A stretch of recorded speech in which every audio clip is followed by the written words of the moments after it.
Okay, so this video, leading on from yesterday's video, I'm going to be talking about 3 types of movement in which people are scared shitless to do. So they avoid that entire exercise class completely. But I'm going to actually bring up some of my own personal experience with some of my previous clients who had them exact same struggles as you for decades, multiple decades. So I'm going to be talking about 3 exercises. I'm going to be talking about the squat, the lunge, and some shoulder movements as well, in which a lot of men out there don't even try and train because they can't do them exercises, even body weight. And the general consensus is if I can't do an exercise body weight, I should just avoid it. And if you went and spoke to a doctor, or you went and spoke to a physiotherapist, or even a surgeon post-surgery, they would a lot of the time tell you to avoid these exercises. And it's a shame that that's their advice. However, the aim of this video is to give you some solutions to build in the confidence to potentially get to that bodyweight squat and beyond the bodyweight squat into a loaded squat. Same with the lunge, same with the shoulder exercises, because there is 100 exercises that are easier than a bodyweight squat, lunge, and shoulder exercises that will cause you shoulder pain. And the most important thing is finding a variation that you can do with confidence to start building the strength of your knees. For those of you that are new to the channel, my name is Paul Green. I am an online coach. I work with grapplers that are injury prone.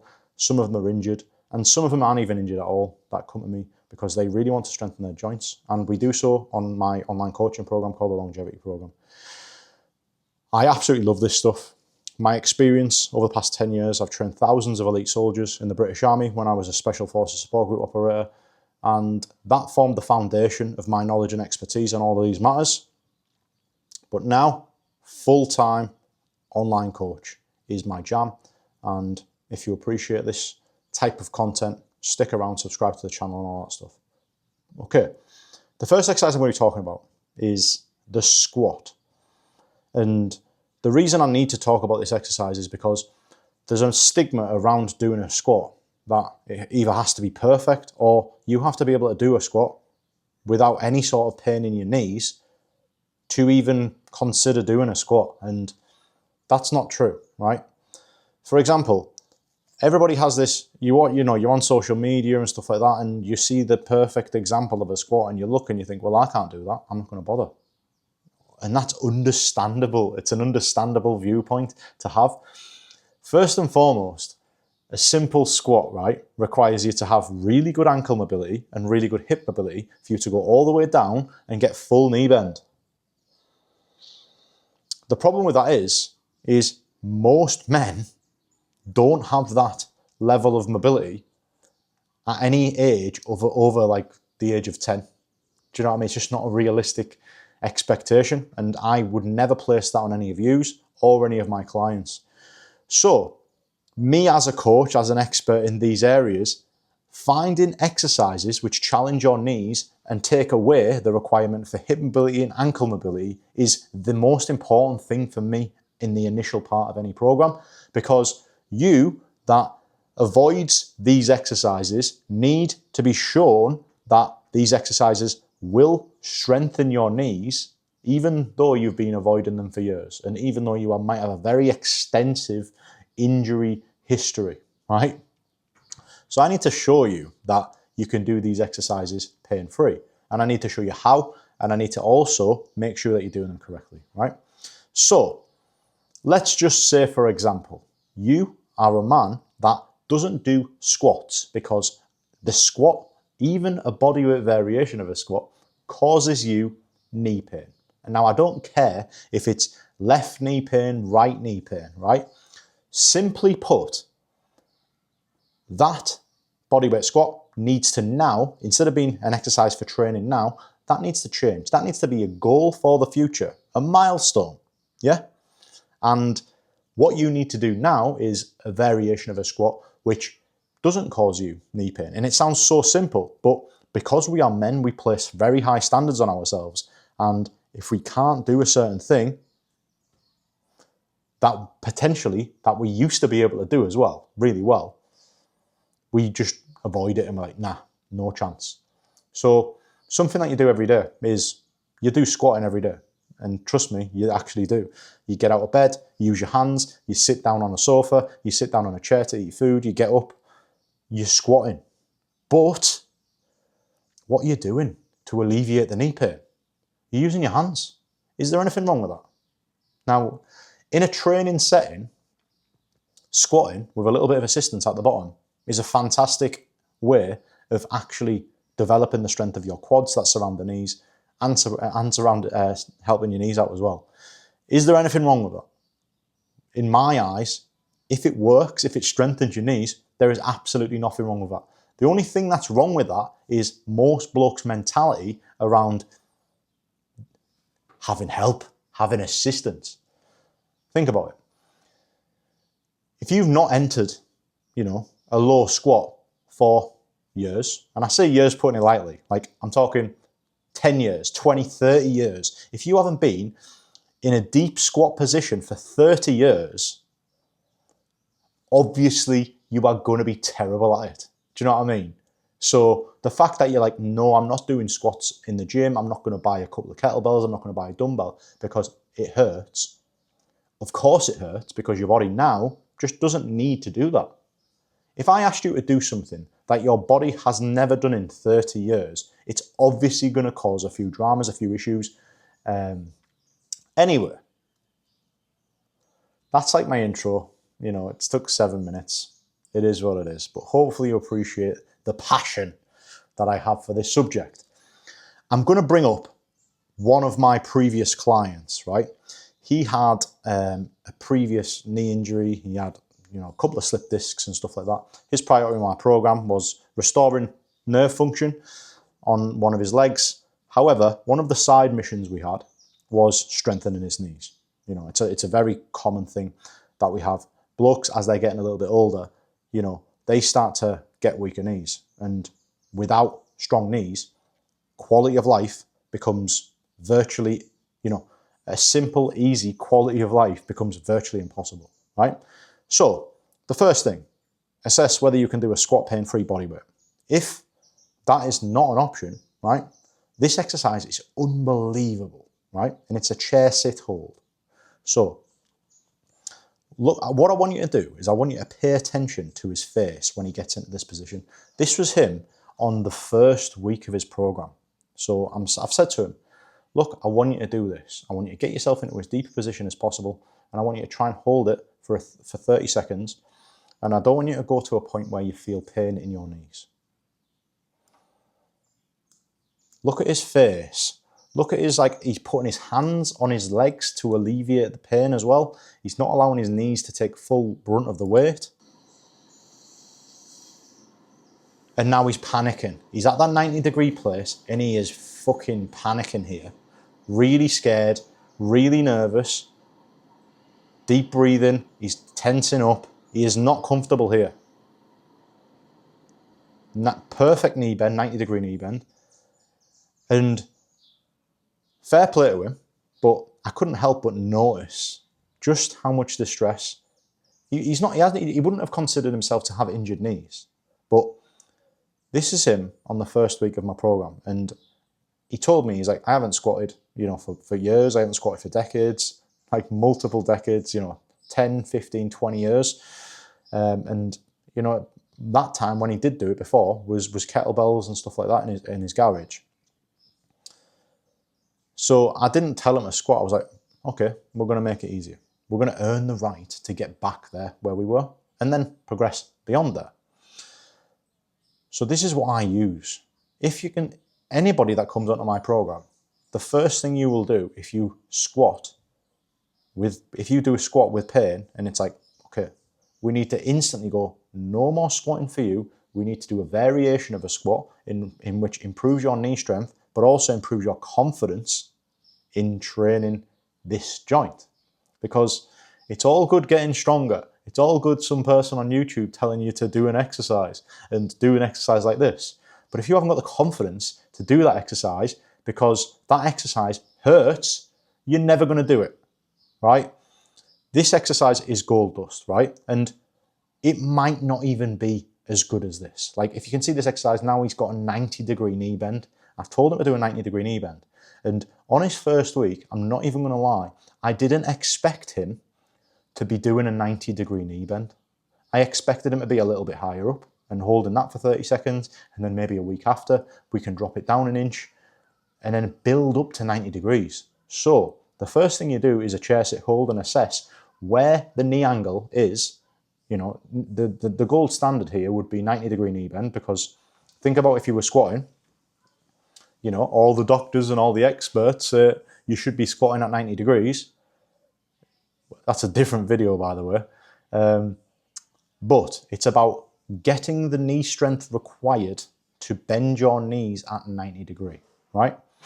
A perfect way we can do that without movement is doing a hold.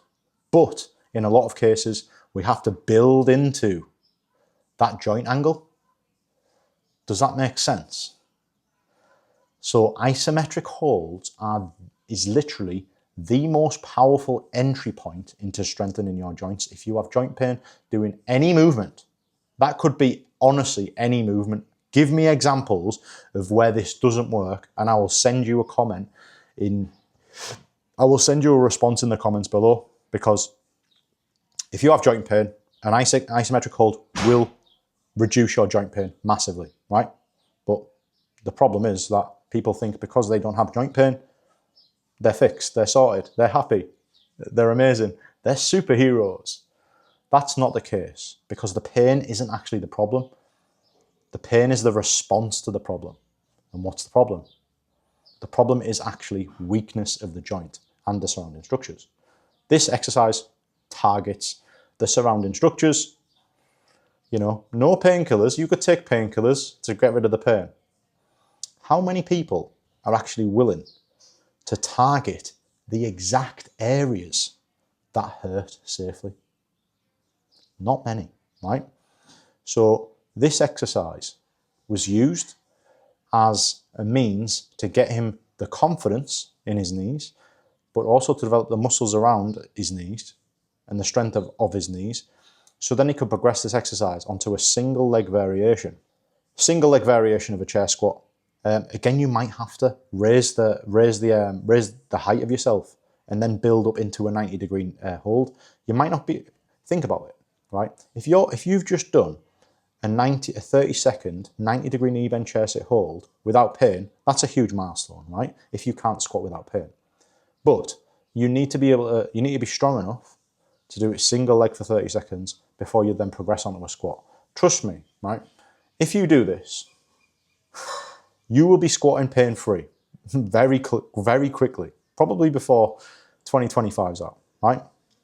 However, also have the awareness that you might not be mobile in the hips, mobile in the ankles, right? So, what do you need now? You don't simply go back to a bodyweight squat. You go to a variation of a squat, which takes the hip mobility requirement out of the equation and takes the ankle mobility out of the equation and allows a greater knee bend than the 90 degrees in which we were doing there. So we're ticking off the other areas. Do you know what I mean? You've built up to 90 degrees and now we go beyond, because think about it. We've had doctors and experts and all of these people, right, in suits saying that we should not train our knees past 90 degrees. Listen, I was in the army for 10, 12 years, right? And I was delivering, you know, physical training to elite soldiers. And even I was getting taught to teach this to people, as if life doesn't go beyond 90-degree knee bends. It's absolutely ridiculous. And I don't know why this happened for 10, 20 years in the fitness industry. But we need to snap out of that bullshit, because if you only train your knee through half of its range of motion, it's going to remain weak. And wouldn't that be an awful coincidence if that was actually intentional? Anyway, so we've built up to 90-degree knee bend. Now we need to go beyond it without the limitation of poor ankle mobility and poor hip mobility, what do we do? Well, one thing that we can do is raise our heels, right? Whether that be at home, standing on a book, standing on a couple of books or something like that, just raise the heels up to allow you to go all the way down. It's almost like, you lads, you're wearing high heels, right? And what that does is it just allows you to go all the way down, right? And I know you probably haven't been in these positions for years, right? But I want you in these deep knee bend positions, and I want you to potentially, if you've not been in there for years, and I wouldn't blame you if you haven't been in there for years, think about it. When would you ever have had a knee bend where your hamstring is to your calf? It's pretty much, it's virtually impossible to recall a time period in which you were actually there. Like, think about it. If you were laying down on the floor and you had to get up, then maybe you would, for like a second or two, maybe find yourself in a deep knee bend position, right? But it's a very rare position for you to find yourselves in. So we need to treat it with respect.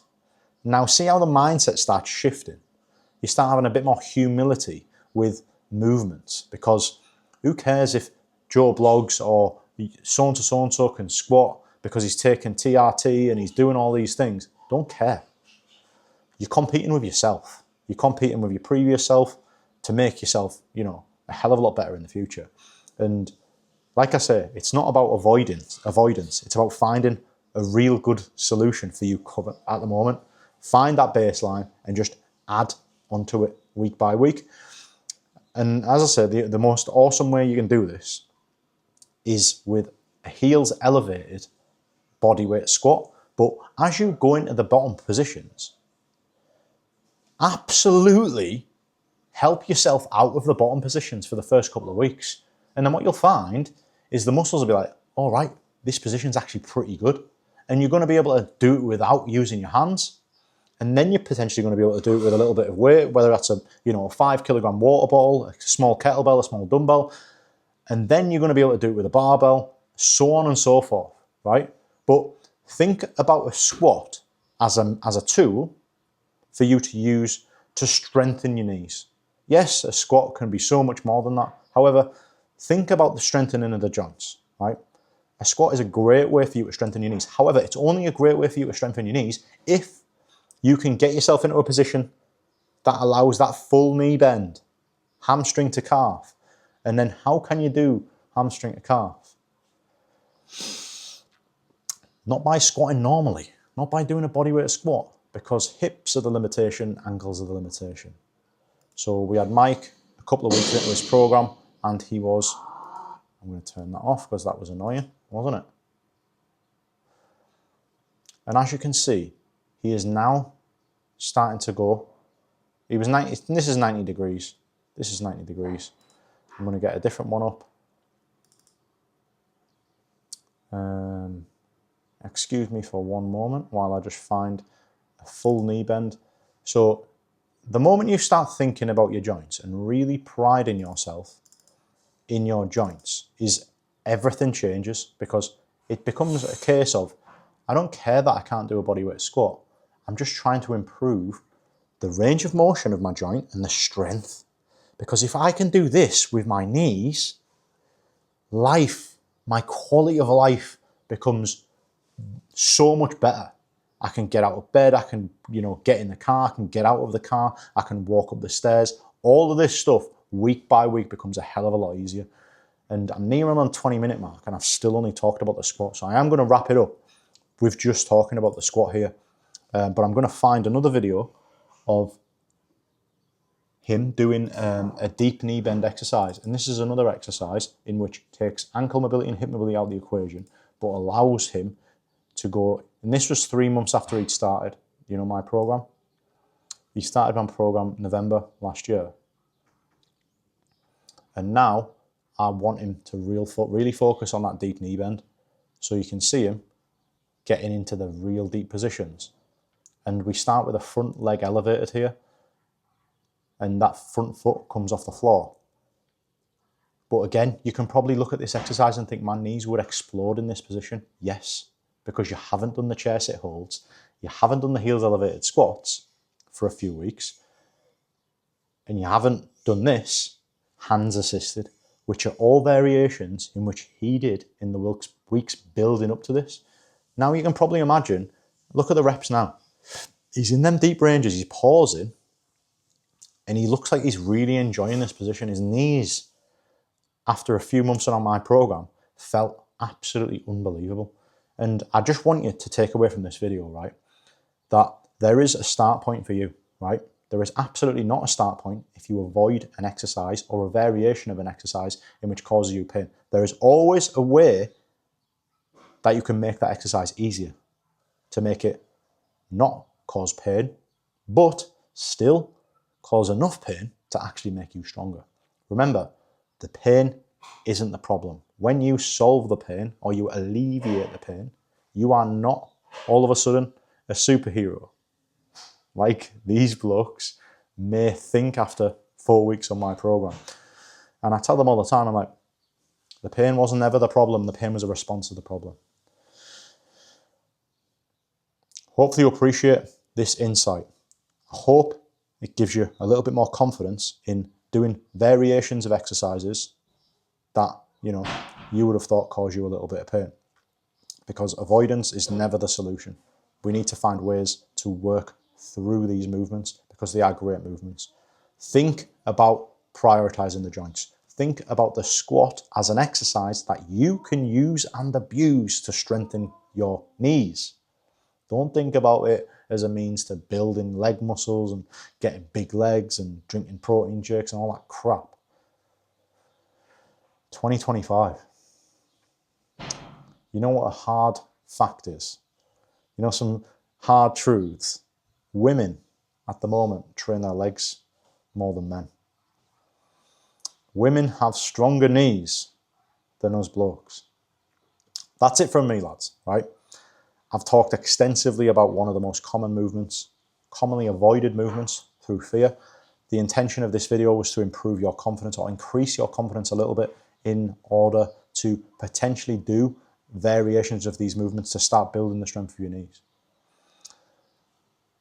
With all the guys on my program, they send me movement clips and I guide them through the whole process of strengthening their joints, not just their knees, all of their joints. That's what I do in the program. And the support that I give and the support that they require to overcome not just these physical battles, but these psychological battles as well, is it's a really rewarding job. I absolutely love it. But on YouTube, you get a lot for free. So if you enjoy this stuff, leave us a like, subscribe to the channel. There'll be plenty more en route. But try and take what I'm saying conceptually, and apply it to other movements. If there is any joints that you have been having dramas with, message me on Instagram if you want. The links are in the description. Message me down below as well. YouTube comments aren't very good for having conversations. I don't know why, but maybe you can prove me wrong on that one. Hopefully you can. But if you're having any struggles and you just want some isometric versions of exercises in which can really help out, I've got millions of examples, not millions, I'm lying. I've got a lot of examples with clients that have had joint injuries that have turned that joint around and been able to train normally. And isometrics was the entry exercise. And I say entry, it's not the be all and end all because you need to do the work after that. Do you know what I mean? But it's a great option for restoring your quality of life, as loads of results on my program have to show for that. That's it from me, gentlemen. Hopefully you appreciate the video and I'll see you tomorrow.